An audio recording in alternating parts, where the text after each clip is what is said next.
It's Phantom time! Phantom 7 Resurrection. That's right. And today I bring you a topic that I think it's important that we discuss. Now, first, I want to apologize for the meltdown I had the other day when I saw that costume at that store. That just, it angered me so much, but now I'm calm. I counted to 10, then I counted to 525,600. So, and now I'm better. I'm better today.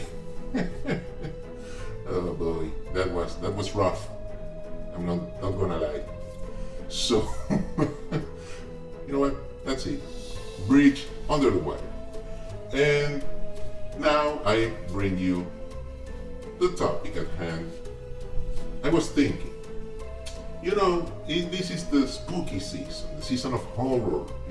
They show these horror films, horror TV shows, and all that. But there's a real horror, a horror that is insidious, might I say. Insidious, eh? Dude, what we do to the animals is absolutely terrible. But one thing we do to them, and the excuse that we give to do it, is beyond abhorrent.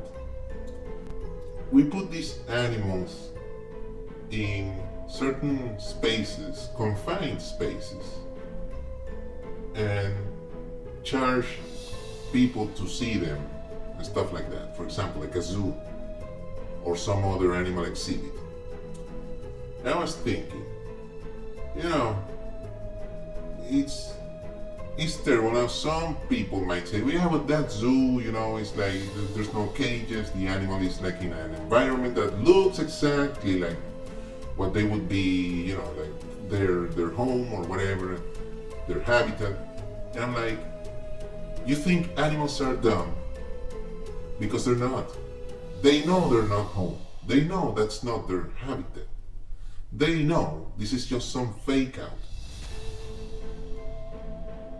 And it's horrible. But let's say that hypothetically, like some people like hypotheticals. I don't, but hey.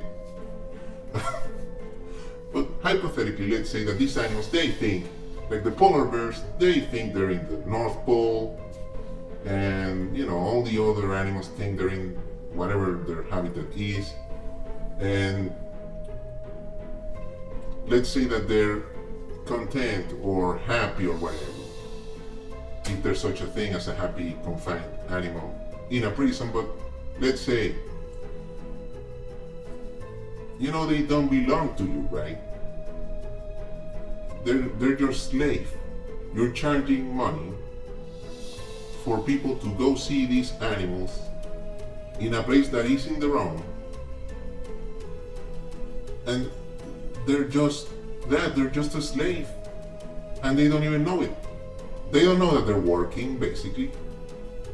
They're there in display as some curiosity piece, and they're not that. They're not curiosities. They are individuals with their own lives, their own personalities, wants and needs, and we absolutely destroy them for our own amusement. Doesn't make sense. Doesn't make sense at all. Now, if the zoo was free and they weren't making any profit, it would still be wrong. Because what's wrong is not that they're making a profit, which sure, it's wrong itself, but that's not the point. The point is, those animals belong to themselves, not to anyone else. Sure, there's always this weird excuse of, well, but if these animals like these, we give them a good life and we take care of them and they're in good health and they have food and shelter and whatnot, and these other animals, they're, we're saving them from predators and stuff like that. No, you're not, because the zoo also has predator animals.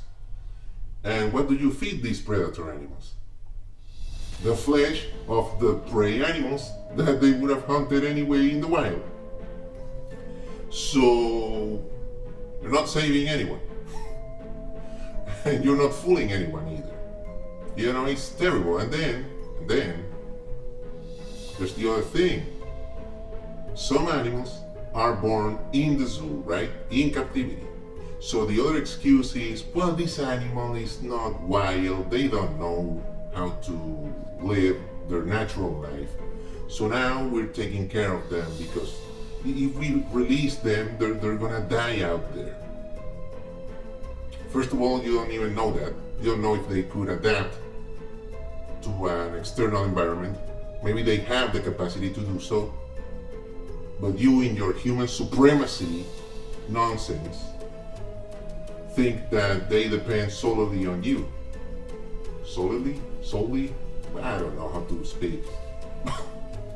Well, you know what I'm trying to say here.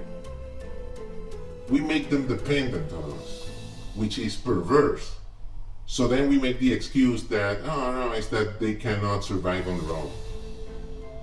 Well, yeah, but they shouldn't have been born in a freaking animal prison in the first place, because no animal prison should exist.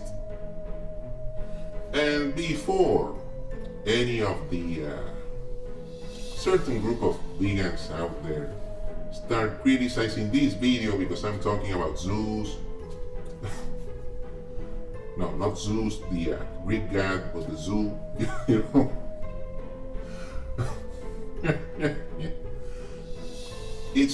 I'm not doing a single issue campaign here or anything.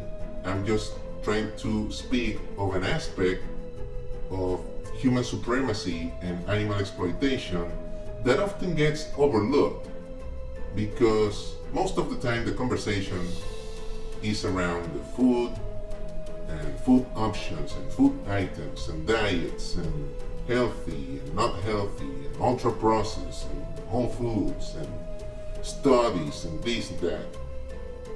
No, there's different kinds of horrible stuff that we do to animals for the same reason that we do all that. We turn them into food, we turn them into clothes, we turn them into makeup, we turn them into everything because we think we can. I mean, we physically can and legally can. So we make this might makes right thing and we absolutely destroy them. We own their entire life. It doesn't belong to them anymore, it belongs to us, when morally it doesn't. And I'm talking about this one because it's one that seems like most people it's more difficult to understand, I guess, because they just see the animal there walking or doing whatever and they think, yeah, that animal is just perfectly fine, there's nothing wrong happening to them. Yes, there is. And you go see an elephant at the zoo, you just see them for a while and then go home. But the elephant doesn't go home. They're still in prison. Same for the giraffe and all the other awesome creatures that are there. But that's not what they deserve. Well, let me know what you think, people, and see you in the next one. Follow me for more recipes. Bye.